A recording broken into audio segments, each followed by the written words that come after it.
Hello friends, welcome to my YouTube channel Jiya study class से। दोस्तों एक बार और आ चुके हैं आप लोगों के सामने केमिस्ट्री का जो थर्ड चैप्टर है, सेकंड आपका धातु और अधातु, जो बिहार बोर्ड और एनसीईआरटी का जो 3 चैप्टर है धातु और अधातु, आप लोगों के सामने लेकर आ चुके हैं। थोड़ा वक्त लग गया था वीडियो आने में, थोड़ा सा प्रॉब्लम चल रहा था, तो फिर से हम यहाँ से लगातार वीडियो डालेंगे। तो अगर आप हमारे चैनल पर नए हैं तो वही छोटी सी एक रिक्वेस्ट गुजारिश है कि चैनल को सब्सक्राइब कर दीजिए और बेल आइकन को भी दबा दीजिए, ताकि जो भी मेरा नया वीडियो आए उसका नोटिफिकेशन सबसे पहले आप तक पहुँचे। उम्मीद है आपको एक एक पॉइंट अच्छी तरह समझ में आएगा।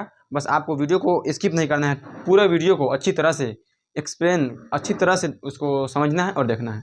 तो चलिए वक्त को बर्बाद नहीं करते हुए हम वीडियो को शुरू करते हैं और हमारा चैप्टर क्या है इसको पढ़ते हैं। देखिए चैप्टर 2 भागों में बटा हुआ है, एक है धातु है, एक अधातु है। पहले हम धातु पर चलेंगे और फिर जब अधातु की बारी आएगी तो फिर अधातु के बारे में पढ़ेंगे। तो देखिए सबसे पहले धातु क्या होता है। देखिए धातु वैसे तत्व होते हैं, अब इसमें तत्व आ रहा है, तत्व आप 9th क्लास में पढ़ चुके होंगे। तत्व वैसे शुद्ध पदार्थ होते हैं जिसे किसी भी भौतिक अथवा रासायनिक विधि द्वारा और अधिक भागों में नहीं तोड़ा जा सकता है। यह होते हैं तत्व। तत्व में ही होते हैं धातु, अधातु और उपधातु। ठीक है, उपधातु के बारे में नहीं पढ़ना है हम लोग को, धातु और अधातु के बारे में पढ़ना है। तो पहले धातु समझ लीजिए, धातु किसे कहते हैं। देखिए वैसे तत्व जो विद्युत और ऊष्मा के सुचालक होते हैं, जिनमें अपनी चमक होती है, जो कठोर होते हैं, जो सुदृढ़ होते हैं तथा अघातवर्ध होते हैं, उसे धातु कहते हैं। यानी कि धातु के जो भी प्रॉपर्टीज़ हैं, धातु के जो भी गुण हैं, आप उसको लिख दीजिए, वही डिफिनेशन हो जाएगा। ठीक है, इसका डिफिनेशन लिख लीजिए। धातु वह वैसे तत्व होते हैं, क्या है, धातु वैसे तत्व होते हैं, धातु वैसे तत्व होते हैं जो विद्युत और ऊष्मा के सुचालक, विद्युत और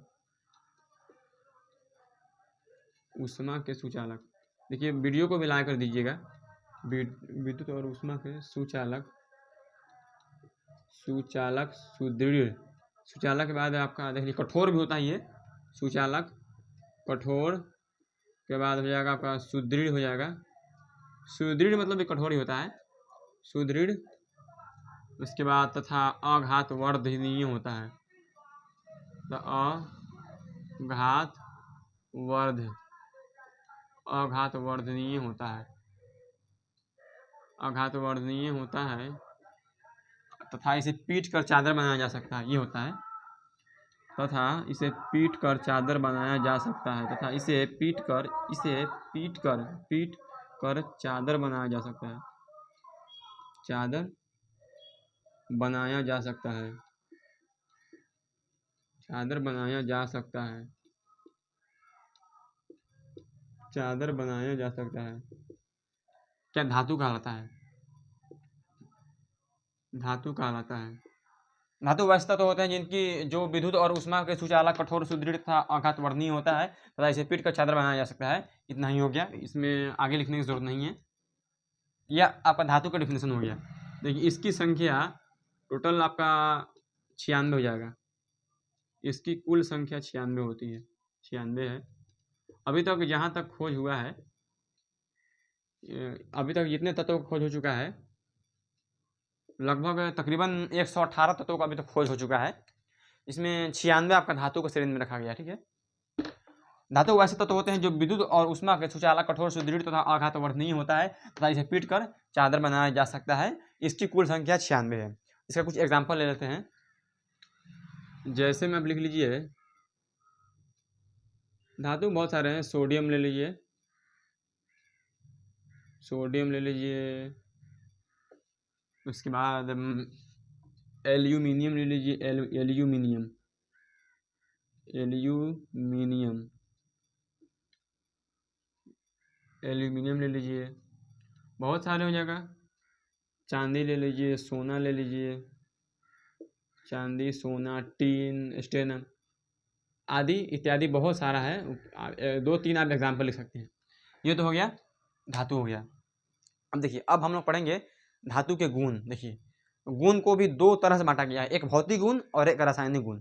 एग्जाम में 5 नंबर में पूछ जाता है कभी कभी, खास कर रासायनिक गुण।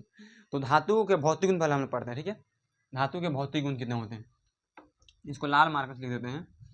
धातुओं के भौतिक गुण, यहाँ से लिखिए धातुओं के भौतिक गुण, धातुओं के भौतिक गुण।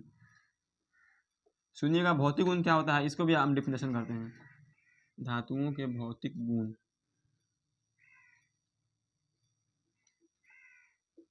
देखिए भौतिक गुण और रासायनिक गुण किसे कहते हैं। देखिए भौतिक गुण वैसा गुण जो हम लोग आंखों से देख रहे हैं, जो आम हमारी जिंदगी में इस्तेमाल होता है, उसके लिए किसी भी रासायनिक अभिक्रिया, कोई भी केमिकल रिएक्शन की जरूरत नहीं होती है।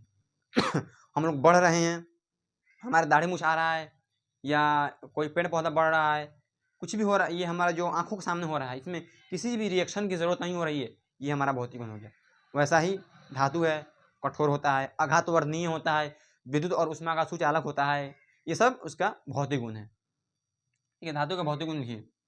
नंबर क्या होता है, धातु विद्युत और उष्मा के सुचालक होते हैं, विद्युत और उष्मा के सुचालक होते हैं, और उष्मा के सुचालक होते हैं, विद्युत और उष्मा के सुचालक होते हैं। देखिए सभी सभी चीज़ में कुछ ना कुछ अपवाद आता है। आखिर अपवाद शब्द बना के चलिए, कोई ना कोई अपवाद होगा, यानी क्या, जो इसके डिफिनेशन के बिल्कुल खिलाफ होगा, डिफिनेशन से मैच नहीं करेगा, तो जो अपवाद है उसको भी लिख देना है। अपवाद में आप लिख लीजिए क्या, अपवाद में जाएगा शीशा। शीशा आपका ये कुचालक होता है, लेकिन फिर भी क्या है, धातु है, तो ये अपवाद हो गए। धातु विद्युत और उष्मा के सुचालक होते हैं। दूसरा आप लिख लीजिए धातु प्रायः कठोर होते हैं। ठीक है, धातु प्रायः कठोर होते हैं, प्रायः कठोर होते हैं, धातु प्रायः कठोर होते हैं। अब देखिए कठोर होते हैं, कठोर आप समझ होते हैं, कठोर जो बहुत ही सख्त, जिसे आप दबा नहीं सकते, उसे कठोर बोलते हैं, ये कठोर होते हैं। इसका भी एक अपवाद है, एक्सेप्शन में है। अपवाद में आप लिख लीजिए,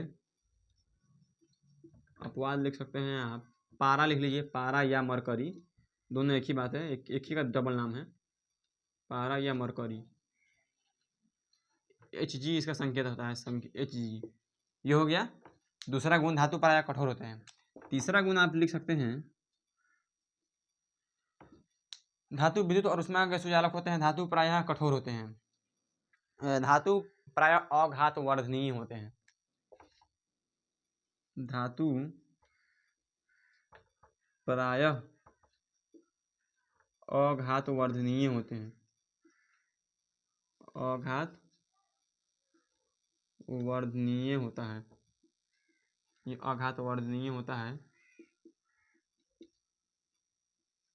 देखिए अघातवर्धनीय का मतलब क्या हुआ, अघातवर्धनीय उसको बोलेंगे जैसे उसको पीटिएगा तो टूटेगा नहीं, यानी क्या, वो टूट कर भंगूर नहीं होगा, मतलब वो और फैलता ही चला जाएगा। ठीक है, फैलता चला जाएगा, अघातवर्धनीय होता है। अर्थात मतलब इसका मतलब क्या हुआ, अर्थात इसे पीट कर चादर बनाया जा सकता है, अर्थात इसे पीट कर चादर बनाया जा सकता है, चादरा बनाया जा सकता है। चादर मतलब वो जो बॉडी पे रखा जाता है, वो चादर नहीं समझिएगा, चादर बनाया जा सकता है, अर्थात इसे पीट कर चादर बनाया जा सकता है। इसमें भी अपवाद आ जाएगा आपका, अपवाद में हो जाएगा शीशा हो जाएगा। शीशा को आप पीट कर नहीं बना, चादर नहीं बना सकते हैं, पीटिएगा तो ये टूट जाएगा। ये हो गया तीसरा, धातु प्रायः अघातवर्धनीय होता है, अर्थात इसे पीट कर चादर बनाया जा सकता है। ठीक है, चौथा गुण आप लिख लीजिए, धातु प्रायः तन्य होते हैं, धातु प्रायः तन्य होते हैं, तन्य होते हैं।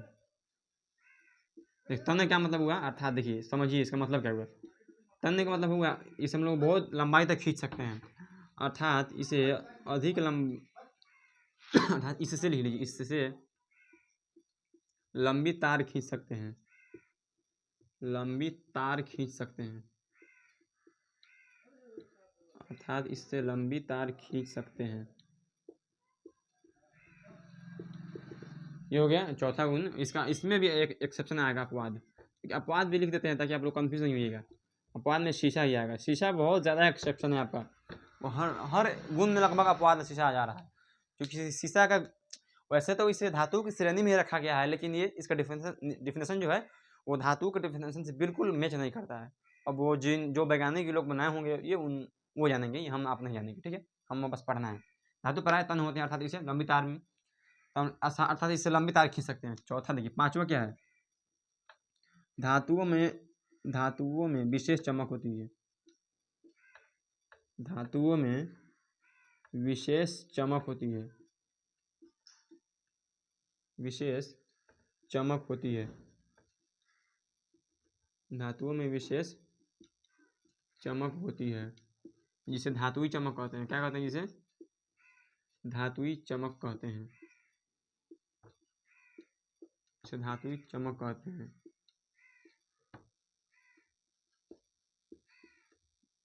इसे धातुई चमक कहते हैं, ठीक है। ये हो गया पांचवा गुण। छठा गुण हो क्या होगा, धातुओं को पीटने से उसमें एक विशेष प्रकार की आवाज उत्पन्न होती है। धातुओं की अपनी ध्वनि होती है, धातुओं की अपनी विशेष ध्वनि होती है। धातुओं की अपनी विशेष क्या ध्वनि होती है, अर्थात उसको पीटिएगा तो उसमें से कुछ आवाज निकलेगा। विशेष ध्वनि होती है, जिसे क्या धातुई खनक कहते हैं। ये आप याद रखिएगा, धातुई खनक, धातुई खनक कहते हैं। देखिए, धातुई खनक कहते हैं, धातुई खनक कहते हैं। ये धातुई चमक हो गया और ये धातुई खनक हो गया। ये छठा गुण हो गया। एक और गुण लिख देते हैं, सातवां गुण, धातुओं के इलेक्ट्रॉनिक विन्यास में अंतिम कक्ष में 1, 2 या 3 इलेक्ट्रॉन होते हैं। आपको 8 क्लास में पढ़ाया गया होगा। धातु और अधातु पहचानने का जो तरीका है उसमें क्या है, और जब इलेक्ट्रॉनिक विन्यास निकालिएगा जो बाहरी कक्षा, अंतिम कक्षा में जो इलेक्ट्रॉनिक संख्या आएगा, अगर वो 1, 2 या 3 आता है तो वो धातु होगा, और उससे ऊपर जाएगा तो वो अधातु होगा। इसको आप गुण लिख सकते हैं। धातुओं के इलेक्ट्रॉनिक विन्यास में, धातुओं के इलेक्ट्रॉनिक विन्यास में, धातुओं के इलेक्ट्रॉनिक विन्यास में बाहरी कक्षा में 1, 2 या 3 इलेक्ट्रॉन होते हैं। 3 इलेक्ट्रॉन होते हैं, 1, 2 या 3 इलेक्ट्रॉन होते हैं, 1, 2 या 3 इलेक्ट्रॉन होते हैं। यहाँ 7 गुण लिख दिया गया है, आप इसको याद कर लीजिएगा। 4, 5, अगर 5 नंबर में पूछता है तो कम से कम 5 गुण जरूर लिखिएगा। ये भौतिक गुण हो गया, इसका आप स्क्रीनशॉट ले सकते हैं। फिर इसके बाद हम लोग पढ़ेंगे अब रासायनिक गुण। अब यहाँ से जो हम लोग पढ़ने जा रहे हैं वो है, अभी हम लोग जो पढ़े हैं धातु के भौतिक गुण, यानी कि फिजिकल प्रॉपर्टीज पढ़ चुके हैं। अब यहाँ से जो हमारा चलने वाला है वो है धातु के रासायनिक गुण, यानी केमिकल प्रॉपर्टीज ऑफ मेटल्स।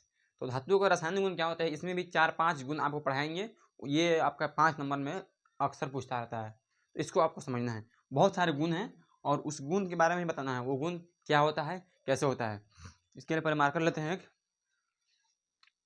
तो ये पहला क्या है, धातु का रासायनिक गुण में रासायनिक क्रियाशीलता। क्या है, रासायनिक क्रियाशीलता। रासायनिक क्रियाशीलता हो जाएगा,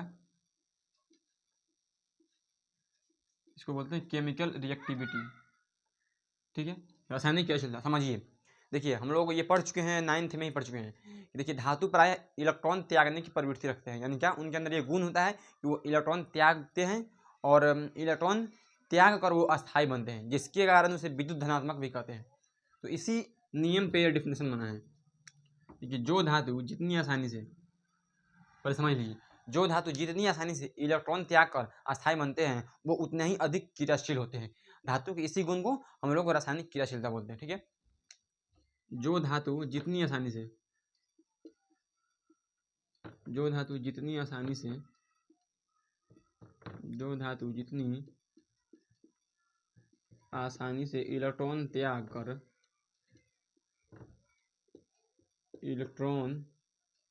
सॉरी यहाँ थोड़ा दिक्कत हो गया है, इलेक्ट्रॉन त्याग कर अस्थायी बनते हैं, इलेक्ट्रॉन त्याग कर अस्थायी बनते हैं, अस्थायी बनते हैं वे उतने ही अधिक क्रियाशील होते हैं। वे उतने ही अधिक क्रियाशील होते हैं। वे उतने ही अधिक क्रियाशील होते हैं। क्रियाशील होते हैं। धातुओं के इसी गुण को हम लोग ये रासायनिक क्रियाशीलता बोलते हैं। ठीक है, धातुओं के इसी गुण को रासायनिक क्रियाशीलता बोलते हैं। चैनल पे बिल्कुल बने रहिएगा। अगर सब्सक्राइब नहीं किए तो कर दीजिए, लाइक भी कर दीजिएगा। धातु के इसी गुण को रासायनिक क्रियाशीलता कहते हैं। आप पूरी वीडियो देखिए ना, एक भी पॉइंट आपको नहीं समझ में आएगा ना, एक भी पॉइंट अगर आपको ना समझ में आए तो बोलिएगा। इसी गुण को रासायनिक क्रियाशीलता कहते हैं। रासायनिक क्रियाशीलता कहते हैं। ये हमारा पहला गुण हो गया। ठीक है, पहला गुण हो गया।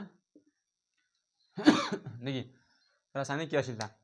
जो धातु जितनी आसानी से इलेक्ट्रॉन त्याग कर अस्थायी बनते हैं वे उतने ही अधिक क्रियाशील होते हैं। धातु के इसी गुण को रासायनिक क्रियाशीलता कहते हैं। ठीक है, अब देखिए हमारा अगला गुण क्या है। ऑक्सीजन से अभिक्रिया है, जल से अभिक्रिया है, हाइड्रोजन से अभिक्रिया है, बहुत सारा गुण है, उसको स्टेप बाय स्टेप चलते हैं। तो दूसरा गुण हमारा है ऑक्सीजन से अभिक्रिया। क्या है? ऑक्सीजन से अभिक्रिया। इसी तरह छोटा छोटा डिफिनेशन लिख देना है, ज़्यादा लंबा नहीं करना है। ठीक है, ऑक्सीजन से अभिक्रिया। ऑक्सीजन से अभिक्रिया। ये ऑक्सीजन से अभिक्रिया। देखिए, धातु प्रायः ऑक्सीजन से अभिक्रिया करके धातुई ऑक्साइड बनाते हैं, यानी क्या धात्विक ऑक्साइड बनाते हैं। ये इसका डेफिनेशन हो गया। धातु प्रायः ऑक्सीजन से अभिक्रिया कर O2 सिंबल लिख रहे हैं। ठीक है, समझ लीजिएगा ऑक्सीजन है, समझ क्या लीजिएगा, होता ही है। ऑक्सीजन से अभिक्रिया कर, धातु प्रायः ऑक्सीजन से अभिक्रिया कर धातु प्रायः ऑक्सीजन से अभिक्रिया कर धात्विक भी लिख सकते हैं, धात्विक ऑक्साइड या धातुई ऑक्साइड बनाते हैं। धातुई ऑक्साइड बनाते हैं। धातुई ऑक्साइड बनाते हैं। ठीक है, एग्जाम्पल आप ले लीजिए, एक रिएक्शन लिख देते हैं Na+O2 Na2O। ठीक है, Na2O, सोडियम 2 है, यहाँ पे 2 हो जाएगा, यहाँ पे आप डाल दीजिए 2, यहाँ पे 4, बैलेंस हो जाएगा, ये समीकरण संतुलित हो गया। ठीक है, देखिए धातु प्रायः ऑक्सीजन से अभिक्रिया कर धात्विक ऑक्साइड बनाते हैं। इसमें आपको कुछ बात याद रखना है। देखिए, जो धातु ज़्यादातर अधिक क्रियाशील होते हैं, जो धातु ज़्यादा क्रियाशील होते हैं वो आपका कमरे के ताप पर ही, कमरे के ताप का मतलब ये नहीं कि रूम का टेम्परेचर, जो हमारा वातावरण है, माहौल है, उसका जो टेम्परेचर सामान्य रह रहा है वो कमरे के ताप पर ही वो धातु ऑक्सीजन से अभिक्रिया कर धातुई ऑक्साइड बना लेता है। लेकिन जो धातु अपेक्षाकृत थोड़ा, देखिए इसमें आ जाएगा सोडियम, पोटेशियम, लिथियम, ये सब ज़्यादा क्रियाशील धातु हो गए। ठीक है, लेकिन जो धातु अपेक्षाकृत थोड़ा सा इससे थोड़ा सा कम क्रियाशील होता है, जैसे में मैग्नीशियम ले लीजिए, एल्यूमिनियम ले लीजिए, जिंक ले लीजिए, ये सब तो अपेक्षाकृत कम होता है। ये सामान्य कमरे के ताप पर तो नहीं, लेकिन इसको जब थोड़ा सा हम हीट देते हैं, उष्मा गर्म करते हैं, तो ये ऑक्सीजन से अभिक्रिया करके आपका धात्विक ऑक्साइड बनाता है। इसका भी एक एग्जाम्पल ले लीजिए, Mg+O2। क्या करना है, हमें थोड़ा हीट देना है। ठीक है, ये हीट हो गया, गर्मी का, MgO, ये हो गया। ठीक है, और लेकिन जो धातु बहुत ही कम, यानी कि बहुत कम क्रियाशील होते हैं, सोना, चांदी, प्लेटिनम, स्टर्न, ये सब बहुत कम क्रियाशील होते हैं, ये किसी भी टेम्परेचर पर ये धातु से अभिक्रिया करते ही नहीं। ठीक, ये आप इस बात को याद रखना है। तीसरा गुण क्या है? जल से अभिक्रिया। क्या है? जल से अभिक्रिया। जल से अभिक्रिया। देखिए, जल से अभिक्रिया क्या होता है, जो धातु ज़्यादा क्रियाशील होते हैं वो सामान्य टेम्परेचर पे जल से अभिक्रिया करके धातु के हाइड्रोक्साइड बनाएंगे तथा हाइड्रोजन गैस उत्पन्न करेंगे। ये हो गया जल से अभिक्रिया। लेकिन जस्ट यही वाला इसमें जो हम लोग डिफिनेशन लिए हैं वही वाला इसमें भी होगा। अधिक क्रियाशील होगा तो सामान्य टेम्परेचर पे जल से अभिक्रिया करके धातु का हाइड्रोक्साइड बनाएगा और हाइड्रोजन गैस बनाएगा। ठीक है, लेकिन जो अपेक्षाकृत कम क्रियाशील होगा वो सामान्य ताप पे जो, लेकिन जो धातु थोड़ा कम क्रियाशील होगा वो ठंडे जल से नहीं, वो गर्म जल से अभिक्रिया करके वो धातु का ऑक्साइड बनाएंगे। पहले लिख लीजिए, इसको परिभाषा लिख लेते हैं, ठीक है। जो धातु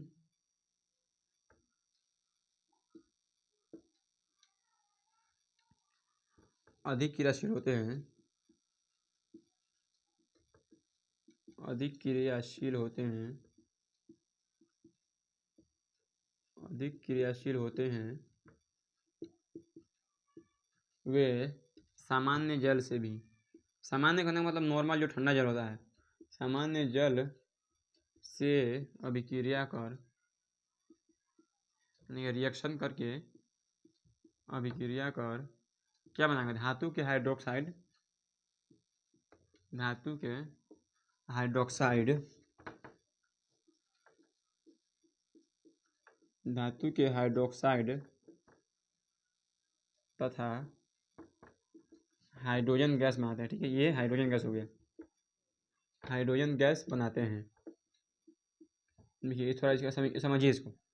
जो धातु अधिक क्रियाशील होते हैं वे सामान्य जल से अभिक्रिया कर, जो नॉर्मल जल होता है यानी गर्म नहीं है ठंडा है, धातु के हाइड्रोक्साइड, याद रखिएगा यहाँ पे हाइड्रोक्साइड बनाएगा तथा हाइड्रोजन गैस उत्पन्न करेगा। इसका एक समीकरण लीजिए, देखिए लेते हैं हम पोटेशियम लेते हैं, ठीक है, प्लस H2O, ठीक है। ये सामान्य जल से अभिक्रिया करेगा, क्या बनाएगा, पोटेशियम हाइड्रोक्साइड KOH, ठीक है, प्लस में H2, हाइड्रोजन गैस को ऊपर त्याग देगा, ठीक है। ये हो गया जल से अभिक्रिया। लेकिन देखिए अब इसमें क्या है, जो धातु थोड़ा सा कम क्रियाशील होता है, अपेक्षाकृत कम क्रियाशील होता है, मैग्नीशियम, पोटेशियम, जिंक, ये सब, पोटेशियम नहीं, मैग्नीशियम, एल्युमिनियम, जिंक, ये सब हो गया, तो अपेक्षाकृत कम होता है। वो सामान्य जल से तो नहीं, लेकिन भाप से, गर्म जल से अभिक्रिया करके धातु के ऑक्साइड बनाते हैं। यहाँ पे क्या है, हाइड्रोक्साइड है, लेकिन उसमें ऑक्साइड बनाते हैं, ठीक है, इसको लिखते हैं। परंतु लेकिन जो धातु अपेक्षाकृत कम क्रियाशील होते हैं, क्या होते हैं, अपेक्षाकृत कम क्रियाशील होते हैं, अपेक्षाकृत कम क्रियाशील होते हैं,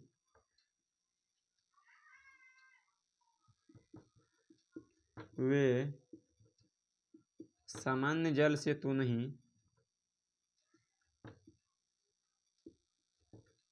वो सामान्य जल से तो नहीं, मगर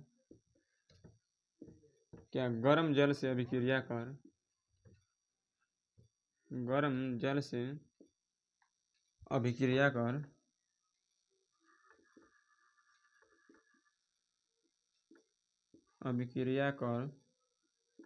धातु के ऑक्साइड, धातु के ऑक्साइड, धातु के ऑक्साइड बनाते हैं, ठीक है। ये आप याद रखिए। तो यहाँ पे आप ध्यान दीजिएगा, जो अधिक क्रियाशील तत्व धातु है वो सामान्य जल से अभिक्रिया कर रहा है, वो धातु का हाइड्रोक्साइड बना रहा है, इसको याद रखिएगा। लेकिन जो कम क्रियाशील है वो धातु का ऑक्साइड बना रहा है, ये बात को आप याद रखिएगा। तो आप इसको ले लीजिए, कैल्शियम प्लस जल, कैल्शियम ऑक्साइड बनाइए, ये गर्म जल है CaO, कैल्शियम ऑक्साइड हो गया, प्लस में हाइड्रोजन गैस तो निकलेगा ही निकलेगा, डिफिनेशन है। देखिए ये हो गया, ये दूसरा इसका गुण हो गया। लेकिन जो धातु अपेक्षाकृत कम क्रियाशील होते हैं वे सामान्य जल से तो नहीं, मगर भाप से, यानी क्या, गर्म जल से अभिक्रिया कर धातु का ऑक्साइड बनाते हैं। ये हो गया, ठीक है। अब देखिए, लेकिन जो धातु बहुत ही कम क्रियाशील होते हैं, वही सोना, चांदी, तांबा, प्लेटिनम, ये सब, वो किसी भी जल से अभिक्रिया नहीं करेगा, चाहे वो गर्म हो या ठंडा हो, अभिक्रिया करेगा ही नहीं। ये हो गया जल से अभिक्रिया था। आप फिलहाल इसका स्क्रीनशॉट ले लीजिए, सॉरी 1 मिनट। धातु के जो ऑक्साइड होते हैं वे प्रायः क्षारीय या भास्मिक होते हैं, इसको भी लिख देते हैं, नोट में लिख लीजिए, धातु के ऑक्साइड प्रायः क्षारीय होते हैं, याद रखिएगा, होते हैं, इसको आप याद रखना है, तो आप इसका स्क्रीनशॉट ले लीजिए, फिर आगे बढ़ेंगे। 1 2 3 गुण हो गया, दो 3 और फटाफट हम लोग पढ़ते हैं। अब यहाँ से जो हमारा चौथा है, जो हमारा रासायनिक गुण है धातु के, वो क्या है? अम्ल से अभिक्रिया। यानी देखिए इसका अब डिफिनेशन क्या होगा। देखिए जब कोई धातु तनु अम्ल से अभिक्रिया करती है, तब वो अम्ल से हाइड्रोजन को विस्थापित कर नए लवण का निर्माण करती है। ये हो गया हमारा अम्ल से अभिक्रिया। ठीक है, इसको आप लिखिएगा। जब कोई धातु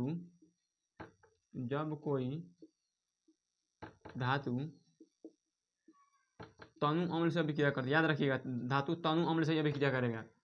तनु हम आपको बता चुके हैं क्या होता है, तनु अम्ल और सांद्र अम्ल, पिछला चैप्टर में। जब कोई तनु अम्ल से अभिक्रिया करती है, तनु अम्ल से अभिक्रिया करती है, तो वह अम्ल से हाइड्रोजन को विस्थापित कर H2 को हाइड्रोजन को विस्थापित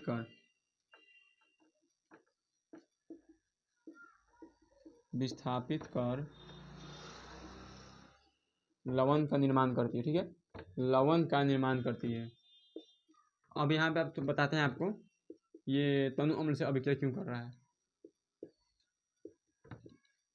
देखिए, जब कोई धातु तनु अम्ल से अभिक्रिया करती है, तो वह अम्ल से हाइड्रोजन को विस्थापित कर लवण का निर्माण करती है। देखिए, एक होता है क्रियाशीलता श्रेणी। क्रियाशीलता श्रेणी में जो हाइड्रोजन से ऊपर जो आता है आपका धातु, वही तनु अम्ल से अभिक्रिया करेगा। ठीक है, जो हाइड्रोजन से नीचे आएगा वो तनु अम्ल से अभिक्रिया नहीं करेगा, क्योंकि हम लोग पढ़े हैं अधिक क्रियाशील धातु किसी कम क्रियाशील तत्वों को उसकी यौगिक से हटा देता है। ठीक है, ये हो गया। इसका आप एग्जाम्पल ले लीजिए। इसका एग्जाम्पल आप ले सकते हैं एल्यूमिनियम, यहाँ पे एल्यूमिनियम लिख लीजिए। ठीक है, प्लस नाइट्रिक अम्ल ले लीजिए HNO3। ठीक है, अब यहाँ पर रिएक्शन कराइए। ये रिएक्शन में होगा तो ये हाइड्रोजन हटा देगा। ठीक है, एल्यूमिनियम इसको हटा देगा, क्या बनेगा Al2 NO3 का होल 3 हो जाएगा एल्यूमिनियम नाइट्रेट, प्लस में हाइड्रोजन गैस आपका बाहर निकल जाएगा। ठीक है, ये हो जाएगा। इसको आप बैलेंस कर लीजिएगा, याद रखिएगा। एक होता है क्रियाशीलता श्रेणी। देखिए क्रियाशीलता श्रेणी क्या होता है, ये देखिए, ये होता है potassium, sodium, lithium, barium, calcium, magnesium, aluminium, zinc, chromium, ferrum, कैडियम,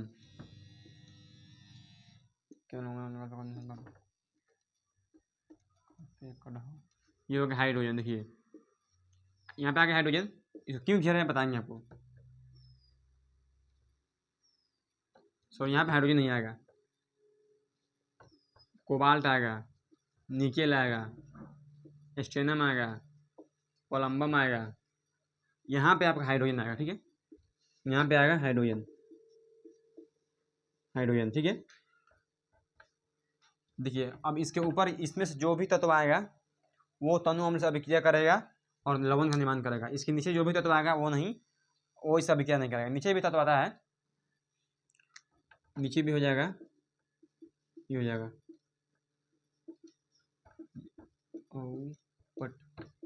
ठीक है, ये हो जाएगा क्रियाशील। यही है क्रियाशीलता श्रेणी। इसको आप स्क्रीनशॉट लेकर लिख सकते हैं, बहुत ज़रूरी आएगा, बहुत आपका काम आएगा हर जगह। देखिए सोडियम है, potassium, sodium, lithium, barium, calcium, magnesium, aluminium, zinc, copper, ferrum, cadmium, cobalt, nickel, stannum, plumbum, hydrogen, copper, mercury, पारा, यदि आर्गन हो जाएगा, औरम यानी का सोना, पीटी चांदी हो जाएगा। ये हो जाएगा क्रियाशीलता श्रेणी की। इसके ऊपर जो भी आएगा वो अभिक्रिया करेगा हाइड्रोजन से, क्योंकि ये हाइड्रोजन से अधिक क्रियाशील होता है, इसलिए ये हाइड्रोजन को हटा देता है। यही है क्रियाशीलता श्रेणी। ये तो हो गया अम्ल से अभिक्रिया। अब आगे देखिए, आगे क्या है, आगे देख लीजिए। अब लवण से अभिक्रिया पर ले लीजिए। 5वां नंबर जो हमारा गुण है लवण से अभिक्रिया। लवण से अभिक्रिया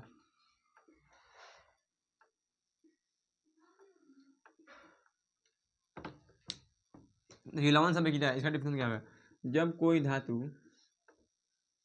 कोई क्रियाशील धातु, ठीक है, क्या होगा? जब कोई क्रियाशील धातु किसी कम क्रियाशील धातु के यौगिक से, किसी कम क्रियाशील धातु के लवण से अभिक्रिया करती है, ठीक है, के लवण से अभिक्रिया करती है, के लवण से अभिक्रिया करती है, तो वह उस धातु को विस्थापित कर, हम लोग विस्थापन अभिक्रिया पढ़े हैं, वही अभिक्रिया यहाँ पे उसी का नियम यहाँ पे लग रहा है। तो वह उस धातु को विस्थापित कर नए लवण का निर्माण करती है, नए लवण का निर्माण करती है, नए लवण का निर्माण करती है। देखिए जब कोई क्रियाशील धातु किसी कम क्रियाशील धातु के लवण से अभिक्रिया करती है, के लवण से अभिक्रिया करती है, तो वह उस धातु को विस्थापित कर नए लवण का निर्माण करती है। ये हम लोग विस्थापन अभिक्रिया में पढ़े हैं कि कोई अधिक क्रियाशील धातु है और किसी कम क्रियाशील धातु वाले अयौगिक से अभिक्रिया कर रहा है, तो वह उस कम क्रियाशील धातु को विस्थापित कर देगा, हटा देगा और खुद उसकी जगह ले लेगा। तो इसका एग्जाम्पल आप ले लीजिए, सोडियम प्लस ये हो जाएगा Al2O3 एल्युमिनियम ऑक्साइड, ठीक है, ये एल्युमिनियम ऑक्साइड है, ये आपका लवण है, एल्युमिनियम का लवण है, ठीक है। अब देखिए क्या बनाएगा, सोडियम एल्युमिनियम को हटा देगा, क्योंकि एल्युमिनियम सोडियम क्या है, एल्युमिनियम से अधिक क्रियाशील है, तो ये क्या बनेगा, Na2O3 बनेगा, ठीक है, प्लस में एल्युमिनियम बाहर निकल जाएगा, ठीक है, एल्युमिनियम बाहर निकल गया। तो देखिए ये क्या था, एल्युमिनियम ऑक्साइड था, अब सोडियम ऑक्साइड बन गया, नया लवण बना कि नहीं बना दे, तो ये हो गया आपका लवण से अभिक्रिया। अब क्या है, जो हमारा चौथा गुण क्या है, 6 नंबर में हमारा है क्लोरीन से अभिक्रिया। क्या है, क्लोरीन से अभिक्रिया। देखिए इतना डीपली आपको कहीं भी नहीं मिलेगा, आप देख सकते हैं पूरे यूट्यूब पे, इतना डीपली आपको कोई नहीं बताएगा, सिर्फ आपको बता दिया जाएगा केमिकल आपका धातु का रासायनिक गुण है कौन कौन है, इतना डीपली नहीं बताया जाएगा, जहाँ तक मैं पता किया हूँ। तो आपको इसी चैनल पे बने रहना है, एक एक चीज़ आपको बताया जाएगा। क्लोरीन से अभिक्रिया, देखिए क्या, जब कोई धातु क्लोरीन से अभिक्रिया करती है तो धातु के क्लोराइड बनाती है, ठीक है। जब कोई धातु क्या क्लोरीन से अभिक्रिया करती है, क्लोरीन से अभिक्रिया करती है, क्लोरीन से अभिक्रिया करती है, क्या करती है, तो वह धातु का क्लोराइड बनाती है, तो वह धातु का क्लोराइड बनाती है, धातु का क्लोराइड बनाती है। इसका आप एग्जांपल ले लीजिए, मैग्नीशियम ले लीजिए प्लस क्लोरीन गैस ले लीजिए, ठीक है, Cl2 अभिक्रिया करें, क्या मैग्नीशियम क्लोराइड बनाएगा, ठीक है, MgCl 2 डाल दीजिए यहाँ पे, क्या यहाँ पे भी 2 डाल लीजिए, 2 मैग्नीशियम हो जाएगा, हो गया, बैलेंस हो गया। जब कोई धातु क्लोरीन से अभिक्रिया करती है तो वह धातु का क्लोराइड बनाती है। तो देखिए यहाँ आपको हम बताए हैं 6 गुण बताए हैं धातु का रासायनिक गुण 6, इसमें से कम 5 आप याद कर लीजिएगा, बोर्ड में आएगा आप लिख लीजिएगा, आप लिख कर रख लीजिए, आपको 5 नंबर कहीं नहीं जाने वाला है।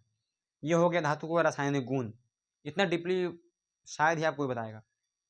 धातु में लोग पढ़े हैं, धातु क्या होता है, उसका फिजिकल प्रॉपर्टीज पढ़े हैं, भौतिक गुण क्या होता है, फिर केमिकल प्रॉपर्टीज पढ़े, रासायनिक गुण क्या होता है। अब इसके बाद जो हम लोग पढ़ेंगे वो धातु के कुछ मुख्य धातुओं का उपयोग पढ़ेंगे, उसके बाद फिर और धातु में जाएंगे, उसके बाद अबंध बंधन, सहसंयोजी बंधन, आयनिक बंधन क्या होता है, बहुत सारा डीपली लंबा चलने वाला है, इसको आप इस बने रहिए। और फिलहाल आप इसका स्क्रीन थोड़ा, चलिए दोस्तों अब हम लोग फटाफट आगे बढ़ते हैं। आगे हम लोग पढ़ने वाले क्या है, धातुओं के मुख्य उपयोग।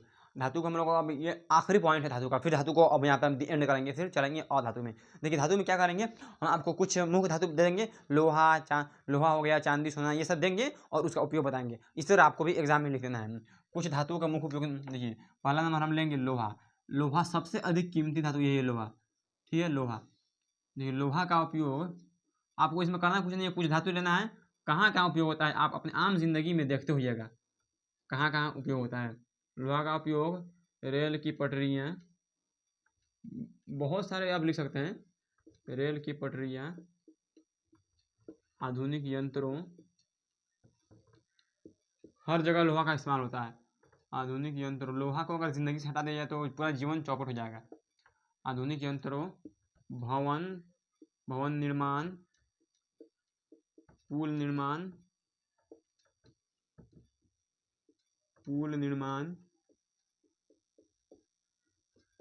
इलेक्ट्रॉनिक सामान। आप खुद से भी लिख सकते हैं, ज़रूरी नहीं है आपको यही रट्टा मारना है, क्योंकि बहुत सारा उपयोग होता है, बस सही लिखना है। इलेक्ट्रॉनिक सामान आदि बनाने में किया जाता है, आदि बनाने में किया जाता है, ठीक है, आदि बनाने में किया जाता है। ये हो गया आपका लोहा का उपयोग, ठीक है, लोहा हो गया। दूसरा नंबर जो हमारा है, ले लीजिए एल्यूमिनियम, ले लीजिए एल्यूमिनियम ले लीजिए। अब देखिए इसका उपयोग कहाँ होता है। एल्यूमिनियम का उपयोग, एल्यूमिनियम, देखिए एल्यूमिनियम में आप देखे होइएगा बर्तन वगैरह, खिड़की, दरवाजे, ये सब बनता है इसका। एल्यूमिनियम का उपयोग, सबसे पहले हवाई जहाज ले लीजिए। हवाई जहाज एल्यूमिनियम का बनाया जाता है, क्यों? क्योंकि एल्यूमिनियम हल्का धातु है, ठीक है, ज़्यादा वजन नहीं होता है। हवाई जहाज, आधुनिक खिड़कियाँ, आधुनिक दरवाजे खिड़कियाँ, आधुनिक दरवाजे खिड़कियाँ। बर्तन में भी इसका इस्तेमाल होता है, क्या? बर्तन, सुई आदि बनाने में, आदि में उपयोग होता है, आदि बनाने में उपयोग होता है, आदि बनाने में होता है बर्तन का उपयोग। ये हो गया एल्यूमिनियम का उपयोग है, ठीक है। अब देखिए आगे देखिए, एल्यूमिनियम आप ले सकते हैं, तांबा ले सकते हैं, तांबा ले सकते हैं, ठीक है, तांबा। तीसरा क्या है? तांबा, तांबा। देखिए तांबा का उपयोग कहाँ होता है। तांबा का उपयोग,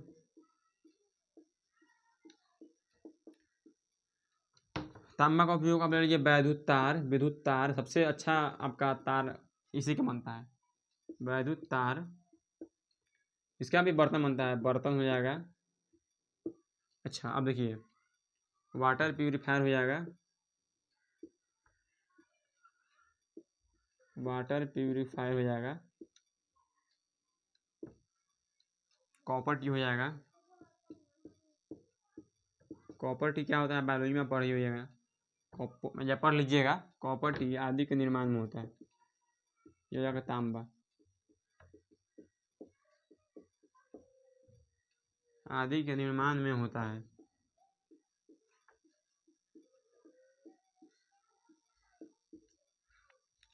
ये तांबा का हो गया। इसके अलावा आप भी बहुत कुछ लिख सकते हैं, आप जिंक लिख सकते हैं, जो भी धातु होता है उसको आप लिख सकते हैं, ठीक है। देखिए चौथा नंबर क्या है, जिंक हो गया। इसका उपयोग हो जाएगा जस्तीकरण। आप पहला चैप्टर में, फर्स्ट चैप्टर में आप पढ़े होइएगा। जस्तीकरण, ड्राई सेल बैटरी, क्या होता है? ड्राई सेल बैटरी, सूखी बैटरी, ड्राई सेल बैटरी आदि में होता है, आदि में किया जाता है। बहुत सारे हैं, हो सकते हैं। आपको कुछ धातु उठाना है, करना कुछ नहीं है, कुछ धातु लेना है जिसके बारे में आप जानते हैं, आप अपने आंखों से रोज़ देखते हैं अपने आस पड़ोस में, उसका क्या क्या गुण होता है, उससे क्या बनता है, उसको लिख देना है। इसमें करना कुछ नहीं। देखिए धातु के कुछ मुख्य उपयोग लिख दिए हैं, लोहा का उपयोग, एल्यूमिनियम का उपयोग, तांबा, जिंक, ऐसे ही कुछ धातु लेना है, लिख देना है। तो चलिए यहाँ से हम लोग एंड करते हैं। धातु का एंड हो गया। अब धातु नहीं पढ़ेंगे। अब इसके बाद जो हम लोग पढ़ेंगे वो अधातु होगा। तो आप चैनल में बने रहिएगा और इसको आप स्क्रीनशॉट ले लीजिए। देखिए भाई बहुत वक्त लगता है, मेहनत लगता है, इसके बदले में हम आपसे मांगते हैं क्या, बस सब्सक्राइब कर दीजिए और लाइक कर दीजिए।